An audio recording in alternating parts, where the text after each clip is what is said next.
अच्छा जी, entropy basically क्या होती है? Entropy is you can say is a disorderness of a system or a measurement of a disorderness of a system या dispersal of energy।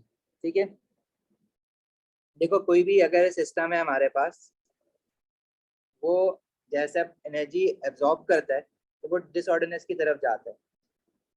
अगर वो disorderness की तरफ नहीं जाएगा तो वो सिस्टम स्टेबल नहीं रहेगा, वो अनस्टेबल रहेगा। तो जैसे फॉर एग्जांपल किसी भी सब्सटेंस को आप हीट करोगे तो पार्टिकल जो है वो डिसऑर्डर्ड होंगे, और ज्यादा हीट करोगे तो वो जब लिक्विड स्टेट में आ जाएंगे तो वो और ज्यादा डिसऑर्डर्ड हो जाएंगे, गैसियस स्टेट में वो और रैंडमली डिसऑर्डर्ड हो जाएंगे। तो डिसऑर्डरनेस सिस्टम इसलिए अप्रोच करता है क्योंकि उसको एनर्जेटिकली स्टेबल होना होता है। तो एंट्रोपी को हम कैसे डिफाइन करते हैं? It is a measure of disorderness of a system.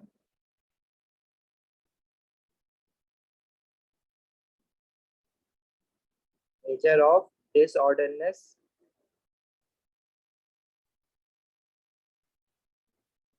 of a system। तो system becomes more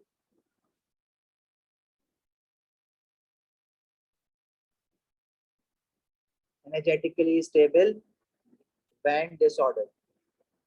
जितना सिस्टम डिसऑर्डर्ड होगा उतना ज्यादा वो एनर्जेटिकली स्टेबल होता जाएगा। इंट्रोपी का जो सिंबल होता है जिसको हम डिनोट करते हैं वो with the symbol S, capital S denote करते हैं। ठीक है, और जो यूनिट होता है इंट्रोपी का वो होता है जूल्स पर मोल पर केल्विन। ठीक है, जैसे इंथैल्पी चेंज का जो यूनिट होता है वो जूल्स पर मोल होता है, तो इंट्रोपी के यूनिट में बस पर केल्विन भी आ जाता है। जितना ज्यादा सिस्टम का डिसऑर्डरनेस इंक्रीज होगा उतनी ज्यादा उसकी इंट्रोपी की वैल्यू इंक्रीज होगी। मतलब अगर हम कहते हैं कि इंट्रोपी की वैल्यू इंक्रीज हो रही है, इट मींस के सिस्टम में जो डिसऑर्डरनेस है वो इंक्रीज हो रही है। मतलब जितना ज्यादा सिस्टम को ऑर्डर करोगे, रेगुलर अरेंजमेंट में लेके आओगे, तो उतनी ज्यादा एंट्रोपी की वैल्यू डिक्रीज होगी। सही है, तो वी कैन से कि entropy is directly proportional to disorderness.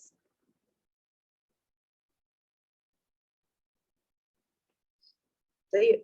अच्छा, एंट्रोपी हम लोग क्यों पढ़ रहे हैं केमिस्ट्री में यहाँ पे अभी? क्योंकि एंट्रोपी हमें ना ये बताती है कि कौन सा रिएक्शन स्पॉन्टेनियस होता है और कौन सा नॉन स्पॉन्टेनियस होता है।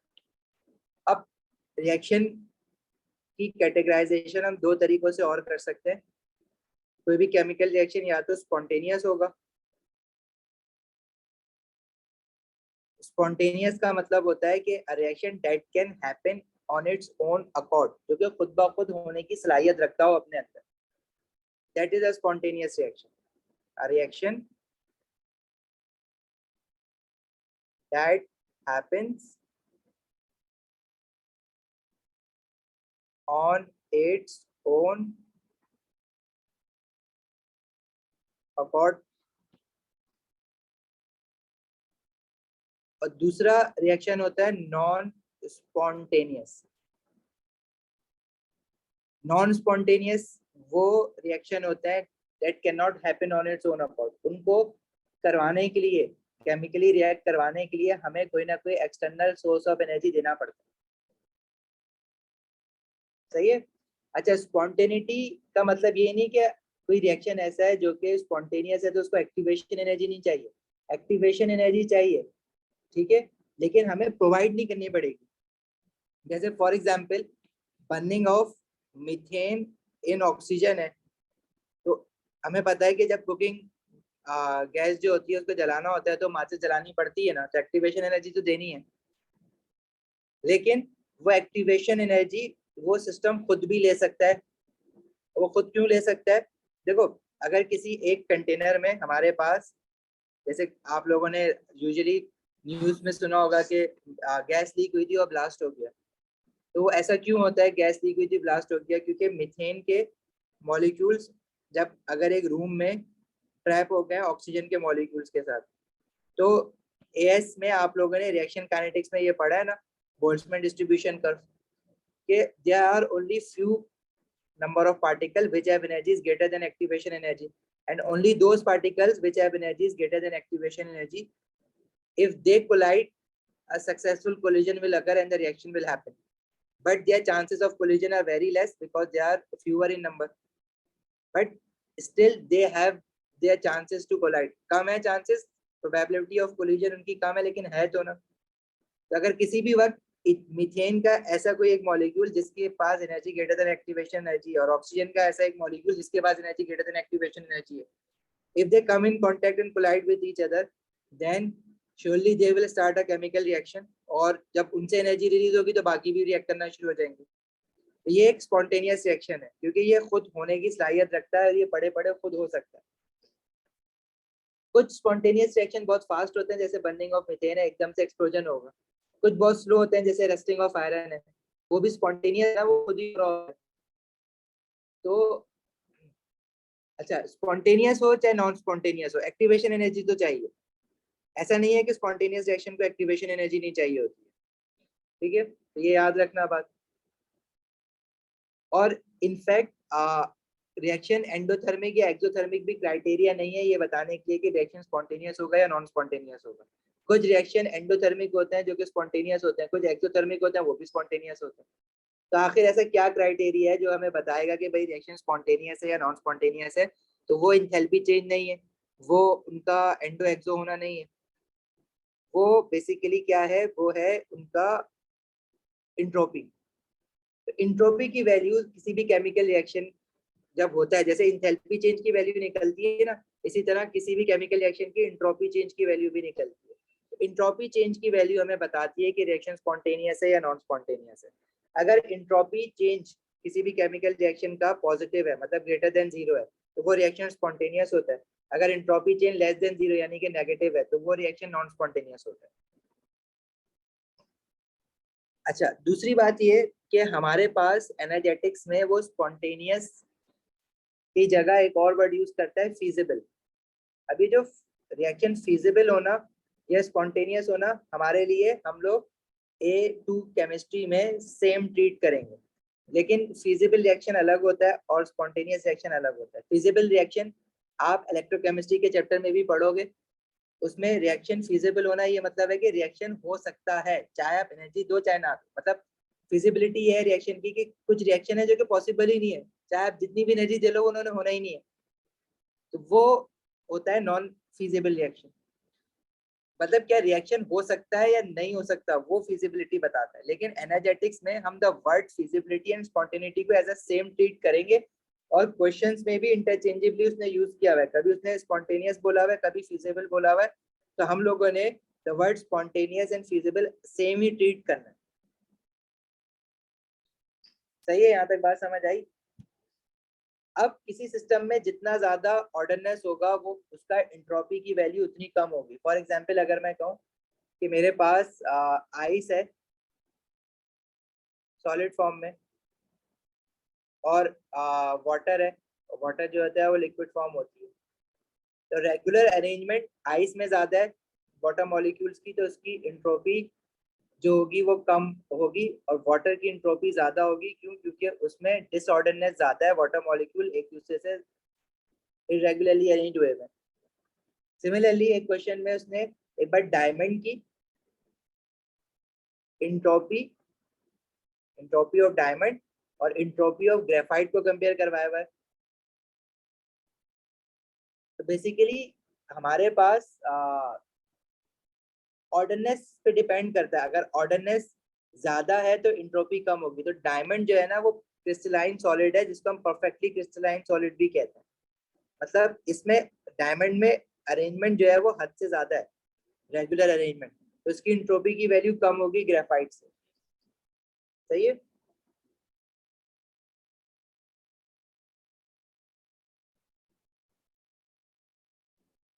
तो किसी भी मैटर की जो सॉलिड स्टेट होगी उसकी एंट्रोपी, सॉलिड स्टेट की जो एंट्रोपी है वो सबसे कम होगी, लिक्विड स्टेट की एंट्रोपी ज्यादा होगी, और जो गैसियस स्टेट है उसी सब्सटेंस की, उसकी एंट्रोपी सबसे ज्यादा होगी। क्योंकि डिसऑर्डरनेस गैसियस स्टेट में सबसे ज्यादा होगा ना। इसी तरह अगर मैं किसी सबसे, देखो टेम्परेचर ही तो बढ़ा रहे हैं ना यहाँ पे, सॉलिड से लिक्विड गया, लिक्विड से गैस गया, मतलब जब मैं टेम्परेचर बढ़ाता हूँ किसी भी सब्सटेंस का तो एंट्रोपी की वैल्यू इंक्रीज होती है। इसका एक ग्राफ बना हुआ आया हुआ है क्वेश्चन में कि अगर आप टेम्परेचर इंक्रीज करो किसी एक सब्सटेंस का जो कि सॉलिड स्टेट में है अभी, तो उसकी एंट्रोपी की वैल्यू पे किस तरह से फर्क पड़ेगा। तो एंट्रोपी का यूनिट है जूल्स पर केल्विन पर मोल। तो अगर सब्सटेंस सॉलिड है तो उसका टेम्परेचर इंक्रीज करेंगे तो उसकी एंट्रोपी की वैल्यू इंक्रीज होगी जब तक वो उसका टेम्परेचर इंक्रीज हो रहा है। लेकिन एक पॉइंट ऐसा आता है जब सॉलिड स्टार्ट टू मेल्ट, उसका मेल्टिंग पॉइंट कहते हैं। तो ड्यूरिंग मेल्टिंग जब वो सॉलिड से लिक्विड में जा रहा है तो एंट्रोपी की वैल्यू एकदम से बहुत ज्यादा इंक्रीज हो जाएगी, क्योंकि डिसऑर्डरनेस एकदम से, जब सॉलिड को हीट कर रहा है तो kinetic energy between the particles बढ़ रहा है, तो थोड़ा सा मोशन आ रहा है उनमें, डिसऑर्डरनेस स्लाइटली इंक्रीज हो रही है, एंट्रोपी भी स्लाइटली इंक्रीज हो रही है। लेकिन जब सॉलिड से लिक्विड जाएगा तो डिसऑर्डरनेस एकदम बहुत ज्यादा बढ़ जाएगा, जिसकी वजह से एंट्रोपी की वैल्यू जो है वो एकदम से ज्यादा इंक्रीज हो जाएगी। इसी तरह पे लिक्विड को हीट करेंगे बॉइलिंग पॉइंट तक तो एंट्रोपी ग्रेजुअली इंक्रीज होगी, but after boiling point liquid जो है वो स्टेट चेंज करेगा गैस में, तो एंट्रोपी की वैल्यू एकदम बहुत ज्यादा इंक्रीज हो जाएगी। सही है, बात समझ आती है यहाँ तक? सर लास्ट लाइन को दोबारा, लास्ट जो आपने कहा था उसको रिपीट कर देंगे। एंट्रोपी की वैल्यू इंक्रीज होती है with the increase in temperature, but जब चेंज ऑफ स्टेट होता है किसी भी सब्सटेंस का सॉलिड से लिक्विड या लिक्विड से गैस, तो एंट्रोपी की वैल्यू बहुत ड्रास्टिकली इंक्रीज होती है। रीजन बीइंग कि डिसऑर्डरनेस बहुत ड्रास्टिकली इंक्रीज हो जाता है। Thank you for sir. Example अगर मैं वाटर, मेरा लिक्विड स्टेट में है, उसको हीट करके वाटर गैसियस स्टेट में लेके आऊं, तो इसकी एंट्रोपी चेंज जो होगी वो इंक्रीज होगी, पॉजिटिव में होगी। इंक्रीज होने का मतलब क्या है, पॉजिटिव। इसकी वाटर को लिक्विड से जब गैसियस स्टेट में लेके आते हैं, मतलब वाटर से जब स्टीम बनाते हैं, तो एंट्रोपी की वैल्यू होती है 119 किलो जूल पर मोल पर केल्विन। अच्छा ये किलो जूल में नहीं, सॉरी जूल्स में। सही है। अच्छा एंथैल्पी चेंजेस की जो वैल्यूज होती है वो हम किलो जूल पर मोल में ले रहे होते हैं, तो उसमें किलो जूल यूज कर रहे होते हैं। एंट्रोपी की वैल्यू के लिए हम जूल्स यूज कर रहे होते हैं। रीजन ये है कि इसकी वैल्यू छोटी होती है इसलिए जूल यूज करते हैं, वरना वो 0.00 समथिंग आंसर आ रहा होगा, अच्छा नहीं लगेगा। तो पॉजिटिव साइन एंट्रोपी का इंडिकेट करता है इंक्रीज इन एंट्रोपी, और नेगेटिव साइन इंडिकेट करेगा डिक्रीज इन एंट्रोपी। ठीक है, अगर एंट्रोपी पॉजिटिव है किसी चीज की तो वो इंक्रीज है, और अगर एंट्रोपी नेगेटिव है तो वो डिक्रीज है। जैसे एंथैल्पी चेंज में एंडो एक्सो होता है, यहाँ पे इंक्रीज इन एंट्रोपी और डिक्रीज इन एंट्रोपी। मैं रफली किसी भी केमिकल रिएक्शन को देख के ये बता सकता है कि एंट्रोपी इंक्रीज हुई है इस केमिकल रिएक्शन में या डिक्रीज हुई है। For example decomposition of metal carbonate, जिसमें कैल्शियम ऑक्साइड बनेगा सॉलिड फॉर्म में और कार्बन डाइऑक्साइड बनेगी गैस फॉर्म में। तो अगर किसी केमिकल रिएक्शन में number of moles of gases increase हो रहा है तो मींस के एंट्रोपी इंक्रीज हो रही है, मतलब इसकी जो एंट्रोपी होगी रिएक्शन की वो पॉजिटिव होगी, मींस के इंक्रीज हुई है। रीजन क्योंकि लेफ्ट हैंड साइड पे गैस के मोल जो है वो 0 है, राइट हैंड साइड पे भी है 1 मोल ऑफ गैस, मतलब number of moles of gases if increase, gases increase हो रही है मतलब डिसऑर्डरनेस बढ़ रहा है, तो एंट्रोपी इंक्रीज होगी। सिमिलरली ये हमारे पास N2O5 गैसियस स्टेट में ये बनाएगा नाइट्रोजन डाइऑक्साइड, वो भी गैसियस स्टेट में, और ऑक्सीजन वो भी गैसियस स्टेट। इस इक्वेशन को बैलेंस करेंगे तो नाइट्रोजन डाइऑक्साइड के साथ 4 आएगा और N2O5 के साथ 2 आएगा। तो number of moles on the left hand side of gases are 2 mole, सारी गैसेस है ना, और राइट हैंड साइड पे भी सारी गैसेस है, तो वहां पे टोटल नंबर ऑफ मोल्स कितने हैं, 5 मोल्स ऑफ गैसेस। तो number of moles of gases in a chemical reaction has increase, तो एंट्रोपी विल इंक्रीज पॉजिटिव, क्योंकि डिसऑर्डरनेस बढ़ रहा है। सिमिलरली हम जो हेबर प्रोसेस का रिएक्शन पढ़ते हैं नाइट्रोजन हाइड्रोजन जिसमें अमोनिया बन रहा होता है, तो इसमें भी सारे रिएक्टेंट और प्रोडक्ट गैसेस ही हैं, लेकिन अगर number of moles of gases on left hand side देखें तो वो 4 मोल है, और राइट हैंड साइड पे हमारे पास 2 मोल है। तो number of moles of gases क्या हो रहा है, डिक्रीज हो रहा है, तो एंट्रोपी की वैल्यू नेगेटिव होगी और डिक्रीज होगी। But this is a very rough method to find out कि भाई एंट्रोपी इंक्रीज हो रही है डिक्रीज हो रही है। अगर लेट से कोई ऐसा केमिकल रिएक्शन हो जिसमें गैसेस ना तो लेफ्ट पे हो ना राइट पे हो, तो फिर कैसे बताओगे। तो हम कहेंगे कि भाई लिक्विड्स को देख लो, लेकिन लिक्विड्स भी ना हो, सारे सॉलिड हो या सारे लिक्विड्स हो। तो ये बहुत रफ मेथड है ये बताने का कि एंट्रोपी इंक्रीज हो रही है या डिक्रीज हो रही है, लेकिन ये भी आना चाहिए, इसके भी 1-2 मार्क का क्वेश्चन बने हुए। सही है। अगर एग्जैक्ट पता लगाना है कि किसी भी केमिकल रिएक्शन में एंट्रोपी इंक्रीज हो रही है डिक्रीज हो रही है, तो हमें हर पर्टिकुलर रिएक्टेंट और प्रोडक्ट की एंट्रोपी पता होनी चाहिए, तब जाके हम entropy changes of a chemical reaction निकाल सकेंगे। अगर मुझे किसी भी केमिकल रिएक्शन का एंट्रोपी चेंज निकालना है,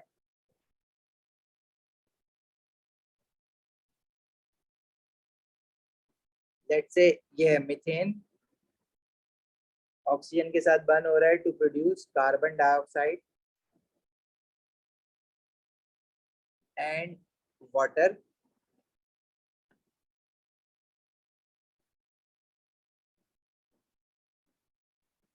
तो मुझे जो है ना एंट्रोपी की वैल्यू मीथेन की देगा, जैसे बॉन्ड एंथैल्पी की वैल्यू देता है ना, एंथैल्पी चेंज ऑफ फॉर्मेशन देता है, कंबस्शन देता है। तो मीथेन गैस की एंट्रोपी की जो वैल्यू होती है वो होती है 186 जूल्स पर केल्विन पर मोल।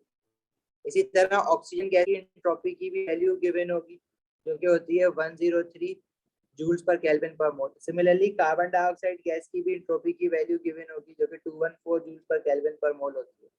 सिमिलरली वाटर की एंट्रोपी की वैल्यू भी गिवन होगी, जो कि 70 किलो जूल्स पर केल्विन पर मोल होती है।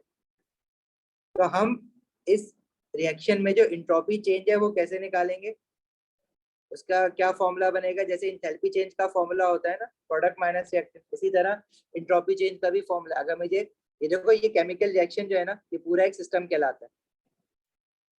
तो अगर मुझे इस पूरे सिस्टम की एंट्रोपी चेंज निकालना है, मतलब del S of system, entropy change of system.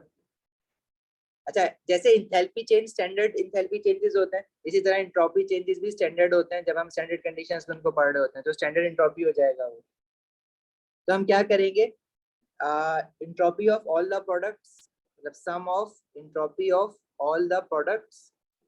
ये जो ई लिखा हुआ है ना, दिस इज समेशन का साइन, जितने भी प्रोडक्ट्स हैं उन सबकी एंट्रोपी ऐड करेंगे और माइनस करा देंगे sum of entropies of all the reactants. तो इसमें भी प्रोडक्ट माइनस रिएक्टेंट दी एक तरह से। जैसे इस पर्टिकुलर केमिकल रिएक्शन में हमारे पास प्रोडक्ट में कार्बन डाइऑक्साइड है। अच्छा, बैलेंस करेंगे अगर इक्वेशन को, तो यहाँ पे वाटर के साथ 2 आ जाएगा और ऑक्सीजन के साथ 2 आ जाएगा। तो इसमें प्रोडक्ट हमारे पास कार्बन डाइऑक्साइड है जिसका एंट्रोपी की वैल्यू 214 है, और वाटर की एंट्रोपी की वैल्यू 70 है। तो उसको हम 2 से मल्टीप्लाई करेंगे, क्योंकि 2 मोल है, 2 × 70। अच्छा, इंट्रोपी चेंजेस जो है ना, उनका मतलब इंट्रोपी जो पर्टिकुलर मैटर की इंट्रोपी है उसका कोई साइन नहीं होता है। इंट्रोपी चेंज का साइन होता है पॉजिटिव या नेगेटिव, जो कि बताता है रिएक्शन स्पॉन्टेनियस है या नॉन स्पॉन्टेनियस है। ये सारे पॉजिटिव ही लिखेंगे पर्टिकुलर सब्सटेंस का इंट्रोपी। इसी तरह रिएक्टेंट का जो इंट्रोपी है, मीथेन आ गया 186 और ऑक्सीजन आ गया 103, 2 मोल है तो 2 × 103। तो ये एंट्रोपी चेंज की वैल्यू आ जाएगी। कैलकुलेटर पड़ा है किसी के पास सामने, तो निकाल के बता दो कितना आ रहा है ये।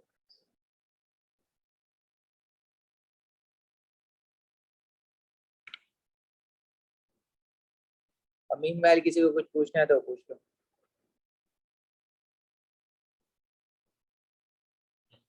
सर मैंने एक टेस्ट में सवाल आया था कि मतलब उसमें 3 स्टेटमेंट्स दिए हुए थे और उसको बताना था कि एंट्रोपी चेंज नेगेटिव होगा या पॉजिटिव होगा।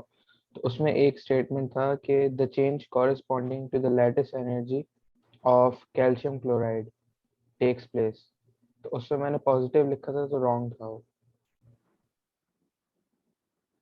क्वेश्चन दोबारा से बताओ।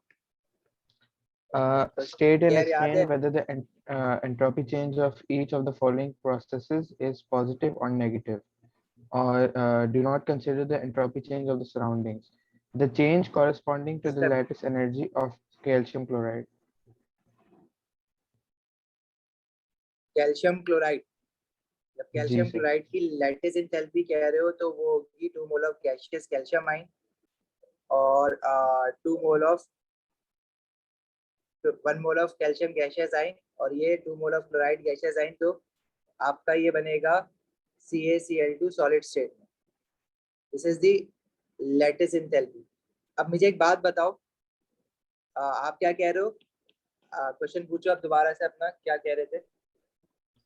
द पूछ क्या चेंज रहे हो उसमें? कॉरेस्पॉन्डिंग, सर इसमें ये पूछ रहे हैं, उसमें ये बताना है कि आपका एंट्रोपी चेंज पॉजिटिव होगा या नेगेटिव।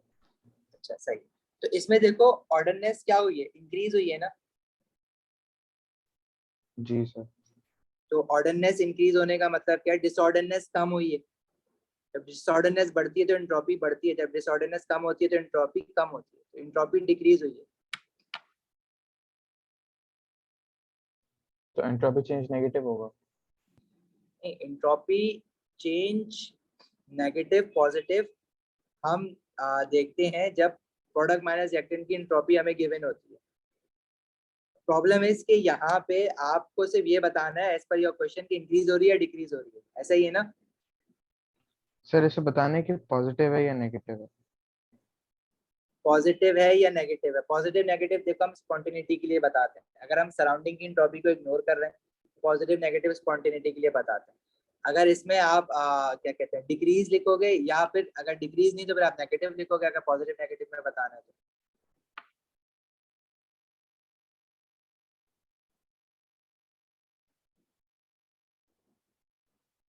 तो मैं समझ आई बात? जी सर। आप क्या कह रहे हो, आपने नेगेटिव लिखा था और वो गलत है? नहीं सर, मैंने पॉजिटिव लिखा था, वो गलत हो। अच्छा पॉजिटिव लिखा था। देखो ऑर्डरनेस बढ़ा है ना, आयनिक कंपाउंड बना है, तो ionic compound is very regular arrangement. तो ऑर्डरनेस बढ़ा है यानी डिसऑर्डरनेस कम हुआ है, डिसऑर्डरनेस कम होता है तो एंट्रोपी डिक्रीज होती है। पॉजिटिव नेगेटिव की टर्म्स में ये नेगेटिव वरना डिक्रीज कहते हैं।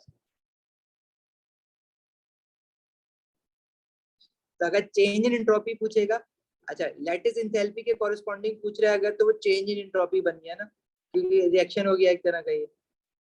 हाँ, तो वो सही है, नेगेटिव, ठीक है। आगे बढ़े। जी सर।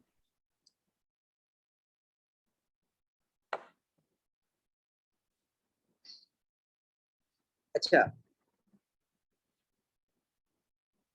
फिर देखो अच्छा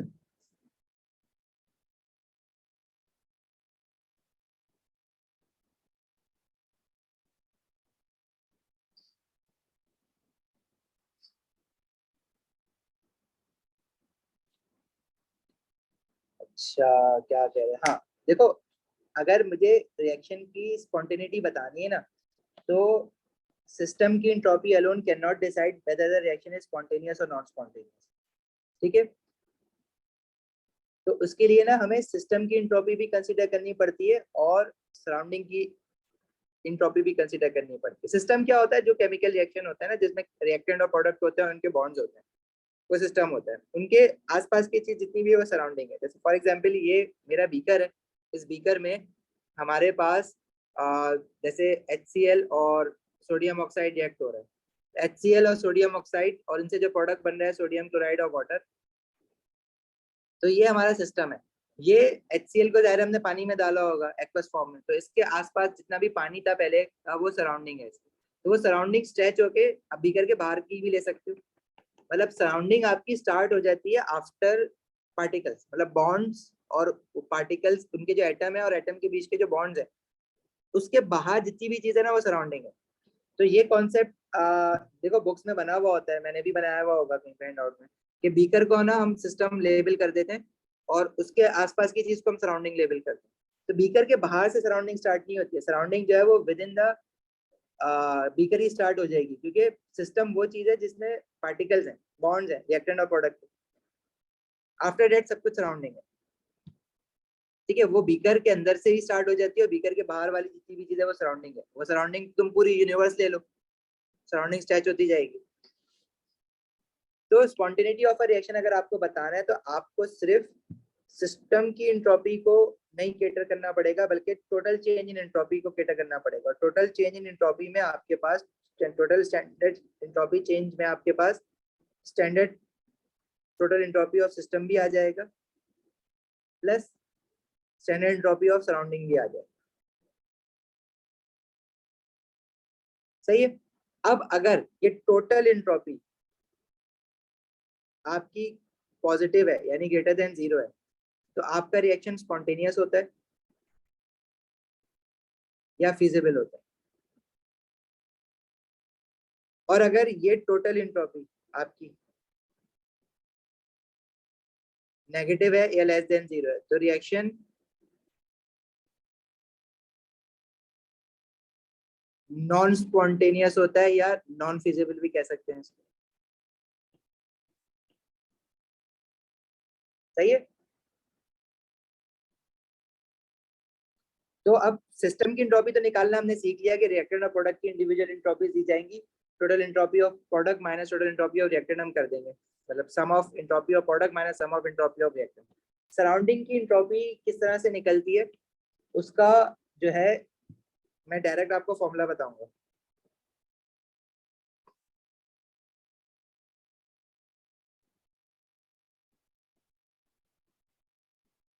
इसकी डेरिवेशन नहीं है हमारे कोर्स में, डायरेक्ट हमने फॉर्मूला याद रखना है सराउंडिंग की एंट्रोपी निकालने का। वो क्या है, enthalpy change of a reaction, जो भी रिएक्शन है उसी के सराउंडिंग की बात कर रहे हैं ना। जब भी रिएक्शन हो रहा है, रिएक्शन तो होगा तभी हम एंट्रोपी चेंज निकाल रहे हैं। Enthalpy, standard enthalpy change of that reaction divided by जिस टेम्परेचर पे वो सिस्टम हमने रखा हुआ है, मतलब सराउंडिंग का टेम्परेचर। ठीक है, और जो टेम्परेचर है ये हम हमेशा केल्विन में लेंगे, डिग्री सेंटीग्रेड में नहीं लेंगे, आंसर गलत आएगा। और ये जो नेगेटिव है ये फॉर्मूले का नेगेटिव है, मतलब अगर आपका enthalpy change of reaction endothermic है तो उसके साथ पॉजिटिव की वैल्यू आ रही होगी, और अगर enthalpy change of reaction exothermic है तो उसके साथ नेगेटिव का साइन अलग आएगा। इसके बाहर वाले नेगेटिव से कोई ताल्लुक नहीं है एंडो एक्सो का होने का। अक्सर बच्चे क्या करते हैं, आप लोग क्या करते हो कि बाहर नेगेटिव लगा हुआ है तो आप एक्सोथर्मिक के लिए यहाँ नेगेटिव नहीं लगाते, ये नेगेटिव भी लगेगा। सही है।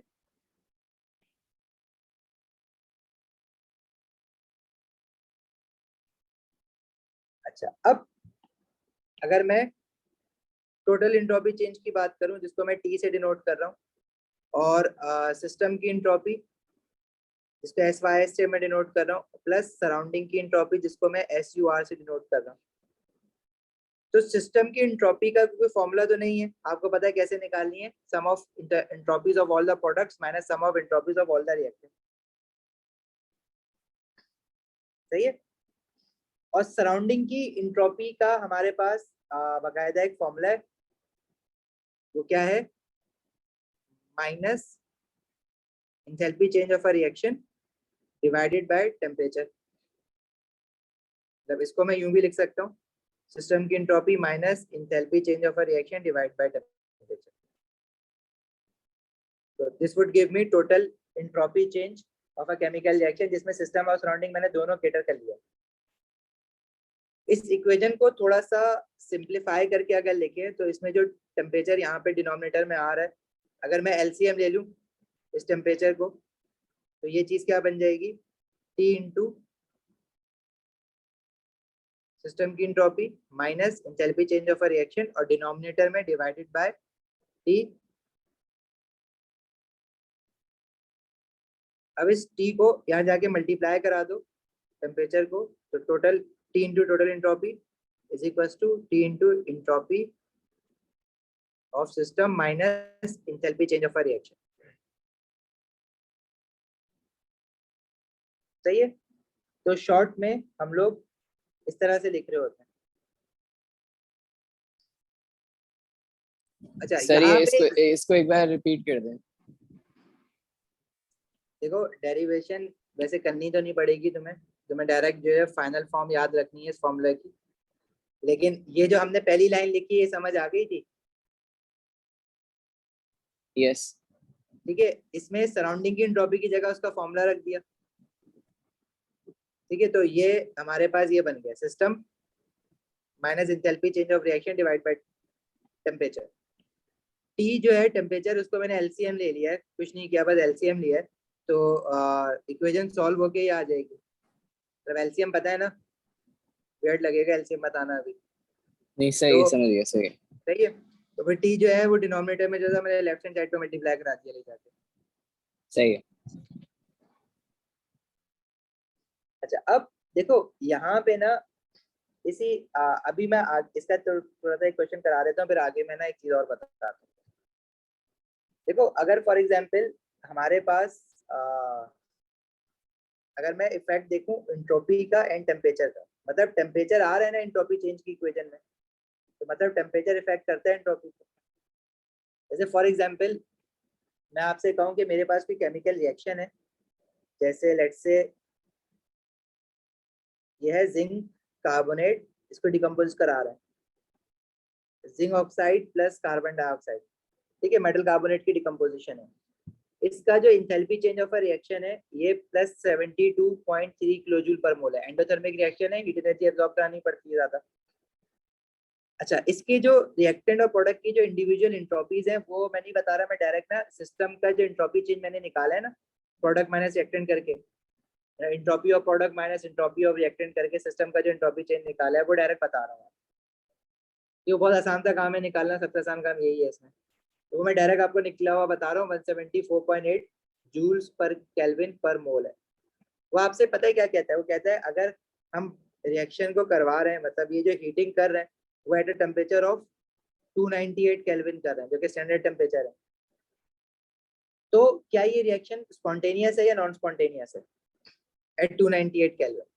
उसके लिए मुझे टोटल एंट्रोपी निकाल के देखनी पड़ेगी। अगर टोटल एंट्रोपी पॉजिटिव है तो मैं कहूंगा कि वो स्पॉन्टेनियस है, अगर टोटल एंट्रोपी हमारी क्या कहते हैं नेगेटिव है तो नॉन स्पॉन्टेनियस है। तो उसके लिए सिस्टम की एंट्रोपी और सराउंडिंग की एंट्रोपी को ऐड करना पड़ेगा। अब आपके पास दो ऑप्शन है, या तो आप पहली इक्वेशन ये लिखो जो मेन इक्वेशन है, उससे फिर आप जो है वो बारी बारी इक्वेशन सब्स्टिट्यूट करो, या जो अभी हमने इक्वेशन बनाई है डायरेक्ट वाली इक्वेशन यूज कर लो।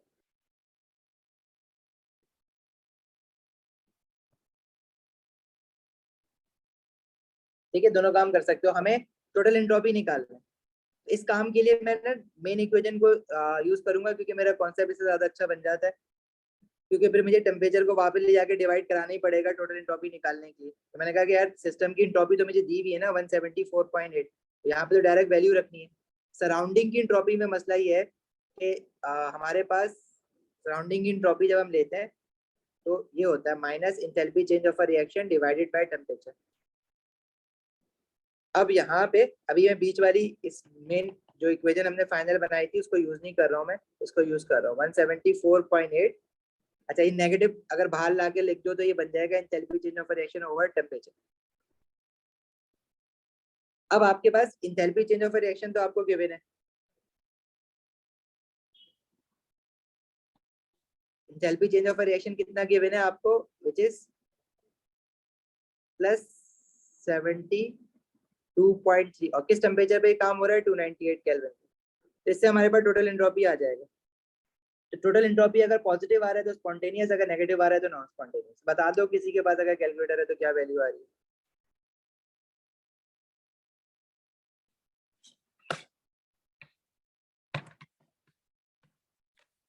यार ये -67। अच्छा, यहाँ पे ना एक बहुत इंपॉर्टेंट काम जो कि मैं भी अभी करना भूल गया, वो नहीं करोगे ना तो उससे मार्क्स कटते हैं, और यूजुअली उसी वजह से मार्क्स कट रहे होते हैं। वो क्या इंपॉर्टेंट काम है, देखो आपने जो इंट्रोपी सिस्टम की आपको दी हुई है उसका यूनिट है जूल्स पर केल्विन पर मोल, ठीक है, ये जूल्स में। और जो इंथैल्पी चेंज आपको दिया हुआ है वो किलो जूल्स में दिया हुआ है। तो आप जूल्स और किलो जूल्स को ऐड या सब्ट्रैक्ट नहीं करवा सकते हो आपस में, या तो दोनों जूल्स में लो या दोनों किलो जूल्स में लो। समझ आ रही है बात? तो मैं एक काम करता हूँ, जो मैंने इंथैल्पी लिया हुआ है ना 72.3 किलो जूल्स पर मोल में, इसको मैं जूल्स में कन्वर्ट कर देता हूँ, तो मैं इसको मल्टीप्लाई बाय 1000 कर दूंगा। अगर ये काम नहीं करोगे तो आपका आंसर गलत आएगा।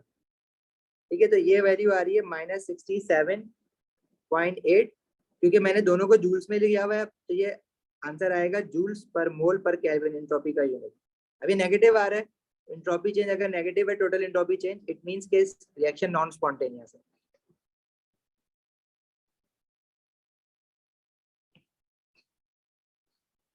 सही है, यहाँ तक बात समझ आई?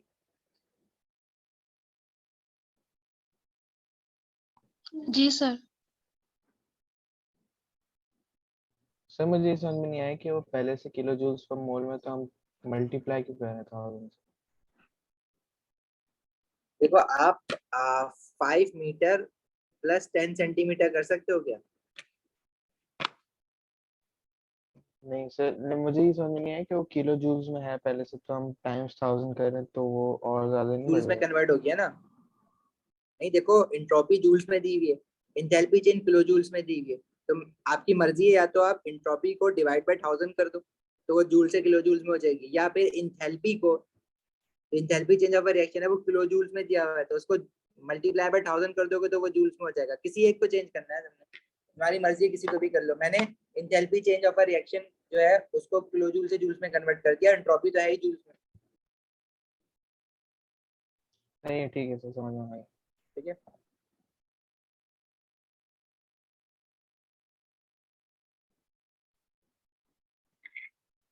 अच्छा अगर यही रिएक्शन हम लोग 298 केल्विन पे करवाने के बजाय हायर टेम्परेचर पे करवाएं, मतलब यही रिएक्शन अगर हम हीट इसको जो है हम लेट से 550 केल्विन पे करवा रहे हैं, तो फिर जब टोटल एंट्रोपी निकालोगे तो सिर्फ क्या फर्क आएगा, देखो सिस्टम की एंट्रोपी तो वही रहेगी और इंथैल्पी चेंज ऑफ रिएक्शन भी वही है, सिर्फ टेम्परेचर जो है वो 298 की जगह 550 केल्विन हो जाएगा।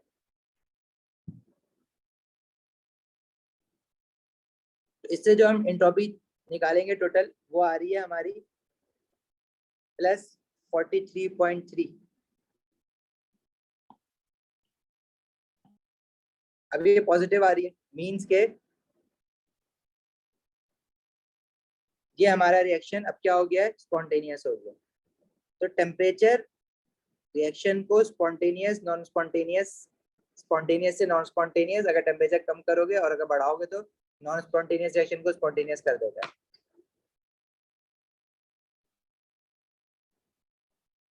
सही है, जैसे वो मीथेन वाली हमने एग्जांपल ली थी, कुकिंग गैस वाली, तो जहाँ पे मौसम बहुत ठंडा होगा तो वहां पे वो रिएक्शन में भी हमेशा नॉन स्पॉन्टेनियस रहे, लेकिन जहाँ पे मौसम गर्म है तो वहां पे वो स्पॉन्टेनियस हो सकता है।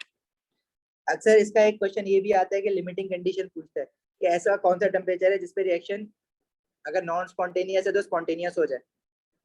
तो हम लोग क्या करते हैं, देखो इंट्रोपी का जो बाउंड्री है इंट्रोपी का, अगर वो ग्रेटर देन 0 तो स्पॉन्टेनियस, अगर लेस देन 0 तो नॉन स्पॉन्टेनियस।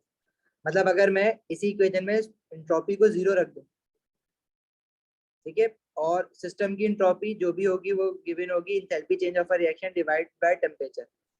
मतलब अगर मैं ये चेक करना चाहूँ कि ये रिएक्शन जो है वो किस टेम्परेचर पे, तो 550 केल्विन पे तो स्पॉन्टेनियस है, लेकिन क्या वो 550 298 से 550 के बीच में क्या वो 550 पे आके ही स्पॉन्टेनियस हुआ या पहले ही स्पॉन्टेनियस हो गया था? तो अगर आपको ये पता लगाना है तो आप इंट्रोपी की जगह 0 रख दोगे, सिस्टम की इंट्रोपी वही रहेगी 174.8, इंथैल्पी चेंज ऑफ रिएक्शन भी वही रहेगा -72.3 सॉरी +72.3 into 1000 और टेम्परेचर की वैल्यू यहाँ से निकाल लो।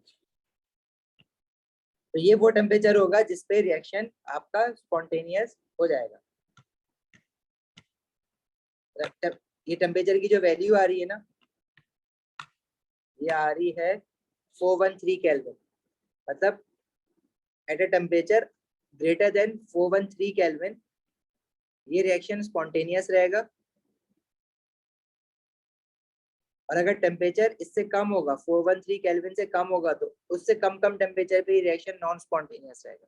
मतलब 550 केल्विन पे आगे स्पॉन्टेनियस नहीं हुआ था, वो 413 केल्विन से ऊपर जब टेम्परेचर जाएगा तो वो स्पॉन्टेनियस हो जाएगा रिएक्शन, और उससे सारे ऊपर वाले टेम्परेचर पे स्पॉन्टेनियस रहेगा, और 413 केल्विन से सारे नीचे वाले टेम्परेचर पे वो नॉन स्पॉन्टेनियस रहेगा।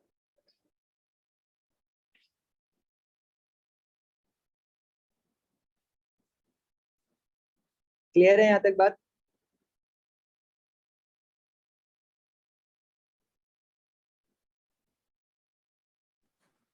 सर क्लियर है।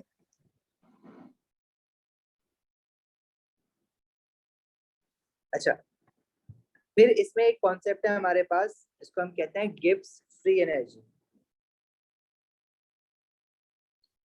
अच्छा, ये गिब्स का काम था असल में इस चीज पे कि हम लोग सिर्फ सिस्टम की इंट्रोपी में तो ज्यादा इंटरेस्टेड होते हैं, ऑफ कोर्स कि केमिकल रिएक्शन में क्या हो रहा है, सराउंडिंग की इंट्रोपी में इंटरेस्टेड नहीं होते। लेकिन प्रॉब्लम ये है कि let alone the entropy of system can not decide कि whether the reaction should be spontaneous और नॉन स्पॉन्टेनियस।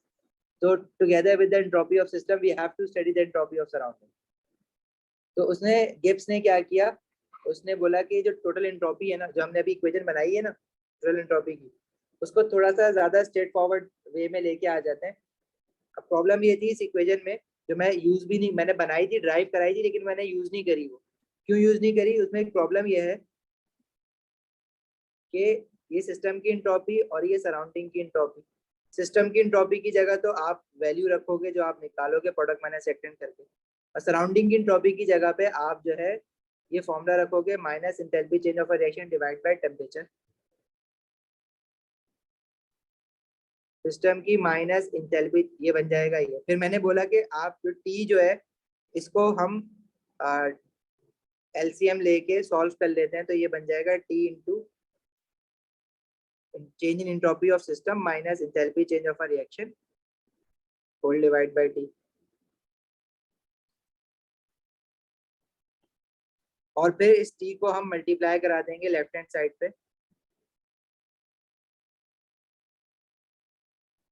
ये इक्वेशन ये बन जाएगी। मैं आपसे कह रहा हूँ कि ये हमारी फाइनल इक्वेशन है, डायरेक्ट ये भी यूज कर सकते हो, लेकिन टोटल एंट्रोपी जब निकालने में जाऊंगा तो मुझे दोबारा टेम्परेचर को राइट हैंड साइड पे ले आके डिवाइड ही करना है। जब करना ही है तो फिर मैं ये वाली इक्वेशन क्यों ना याद करूँ। तो गिब्स ने जो है ना कुछ खास काम नहीं किया। गिब्स ने बोला कि इसी इक्वेशन को जो है ना थोड़ा सा, ये काम भी, ये वाली इक्वेशन भी गिब्स का ही काम था, लेकिन उसको थोड़ा सा चैन नहीं मिल रहा था क्योंकि उसका नाम नहीं आ रहा था कहीं पे। तो उसने बोला कि इसको थोड़ा सा इक्वेशन को ना लेफ्ट साइड राइट साइड को आगे पीछे करके कुछ नया बनाते हैं। उसने क्या करा, उसने वो सबसे पहले ना इसी इक्वेशन को मल्टीप्लाई पे माइनस कर दिया। तो इस इक्वेशन को माइनस से मल्टीप्लाई करेंगे तो ये इक्वेशन कुछ इस तरह से लिख सकते हैं। फिर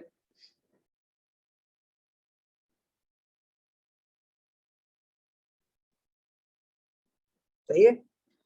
और ये जो पूरी लेफ्ट हैंड साइड पे टर्म है ना, उसको गिब्स ने बोला कि इस पूरी टर्म को temperature into total entropy change को हम ना डेल जी से रिप्रेजेंट करें। मतलब डेल जी जो है ना, change in Gibbs free energy basically इसका नाम है, चेंज इन गिब्स फ्री, इसको फ्री एनर्जी उसने नाम दिया। अब ये एंट्रोपी का कॉन्सेप्ट जो है ना बहुत बड़ा है। हम लोग तो ए लेवल में बहुत सरफेस स्टडी कर रहे हैं इसकी। तो ये फ्री एनर्जी का क्या मतलब है, इसकी अपनी एक डिटेल है, हम उस डिटेल में अभी जाएंगे नहीं A2 में। और इसने बोला है कि ये डेल जी जो है ना इस बराबर रखो minus temperature into change total change in entropy. तो जो फाइनल इक्वेशन हमारे पास आ गई वो ये आ गई। फ्री एनर्जी की टर्म्स में इक्वेशन ये बन जाएगी। काम वही है इसका भी। अब अगर आप डायरेक्ट वो जो हम क्वेश्चन कर रहे थे उसमें हम direct enthalpy change of a reaction रखें जो कि कितना था, प्लस 72.3, और पहला जो टेम्परेचर था हमारा वो था 298 केल्विन, और सिस्टम की एंट्रोपी जो हमें दी हुई थी वो दी हुई थी प्लस 174.8।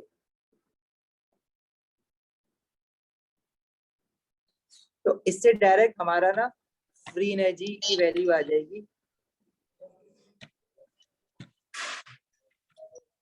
सर गिब्स एनर्जी क्या है, दोबारा बता सकते हैं? भाई गिब्स एनर्जी कुछ भी नहीं है, ये वाली जो आपके पास टर्म बन रही है ना, जिसको मैं ग्रीन कलर में हाईलाइट कर रहा हूँ, T into total entropy change, इसको उसने डेल जी कह दिया, उसको गिब्स फ्री एनर्जी नाम दे दिया।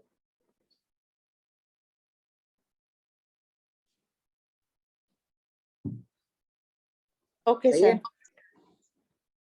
तो पहले हमारे पास फ्री एनर्जी नेगेटिव आई थी ना, नेगेटिव की वैल्यू पता नहीं क्या थी, लेकिन जो नेगेटिव आई थी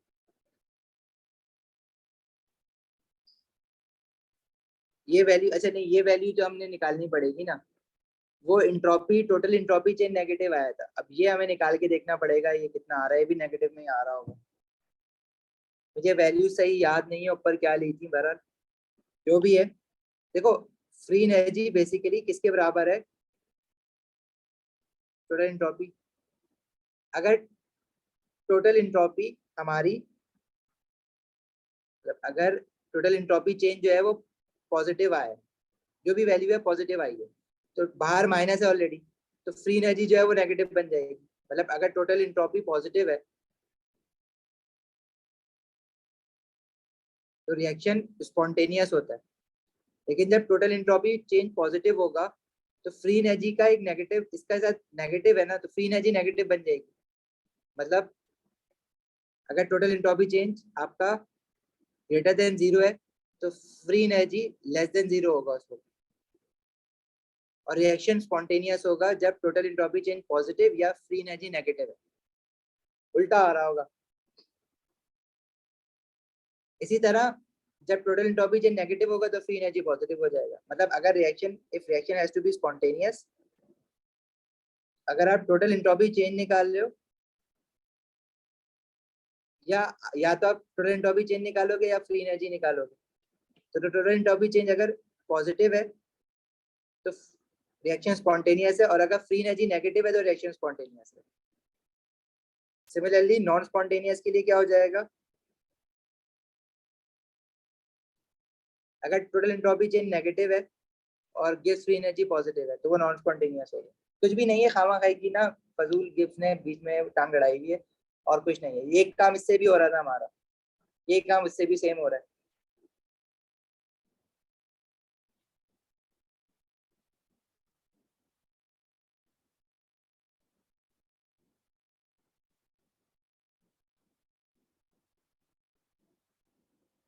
सही है, यहाँ तक बात समझ आई है। तो अब आपको फ्री एनर्जी निकालने के लिए, आपको टोटल एंट्रोपी चेंज निकालने के लिए क्या, तो आप ये वाली इक्वेशन यूज कर लेना। और अगर आपको वो फ्री एनर्जी निकालने के लिए कहता है तो आप कौन सी इक्वेशन यूज करोगे, ये वाली इक्वेशन यूज करोगे। कोई बहुत ज्यादा फर्क नहीं है इक्वेशन में, ठीक है। इसमें अगर टोटल एंट्रोपी चेंज निकालना है पहली इक्वेशन से, तो आपने टी जो है टेम्परेचर जो है वो वापस ले जाके डिवाइड करना है यहाँ पे। फिर इसका यूनिट क्या होगा? फ्री एनर्जी का वही एंट्रोपी वाला, बट टेम्परेचर से मल्टीप्लाई हो रहा है तो टेम्परेचर कैंसिल आउट हो जाएगा। देखो एंट्रोपी का यूनिट क्या है, जूल्स पर मोल पर केल्विन।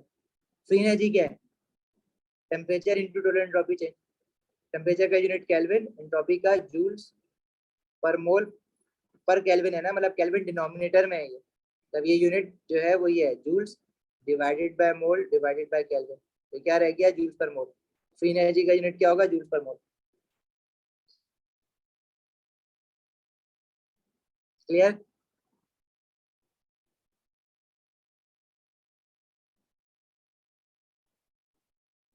अच्छा, नेक्स्ट क्लास में इसके क्वेश्चन करेंगे फ्री एनर्जी वगैरह के। उसके बाद जो है हम चैप्टर स्टार्ट करेंगे इलेक्ट्रोकेमिस्ट्री, ठीक है। तो आप लोग ट्राई कर सकते हो खुद से ये क्वेश्चन और पास पेपर के। हम थोड़े से क्वेश्चन मैं करवाऊंगा, खुद से ट्राई कर लोगे पहले से तो ज़्यादा अच्छी बात है और अच्छा समझ आ जाएगा। बाकी इसकी डिटेल लेक्चर अगर देखने हैं तो मैं रिकॉर्डिंग भेज देता हूँ, डिटेल लेक्चर देख लो। ये रिवीजन सॉर्ट ऑफ मोड चल रहा है हमारा, क्योंकि 2 महीने रह गए सिर्फ, तो मैं इंपॉर्टेंट चीज़ें जो कि पेपर पॉइंट ऑफ व्यू से इम्पोर्टेंट है, जिससे आपके आंसर निकलते हैं, वो मैं बता रहा हूँ। बाकी जो आगे पीछे की बहुत सारी डिटेल्स हैं वो मैं नहीं बता रहा हूँ, क्योंकि वो क्वेश्चन करने में इतना हेल्पफुल नहीं है, लेकिन कॉन्सेप्ट बनाने में बड़ा हेल्पफुल होते हैं। जब ज़्यादा इंफॉर्मेशन होती है तो पढ़ने में भी मज़ा आता है। बहरहाल वो उसको हम बात नहीं कर रहे, हम क्वेश्चंस को टारगेट करेंगे कि पास पेपर्स कैसे सॉल्व करना है। हैंड आउट मैं अभी सेंड कर देता हूँ, ठीक है। थैंक यू सो मच, अल्लाह हाफिज़।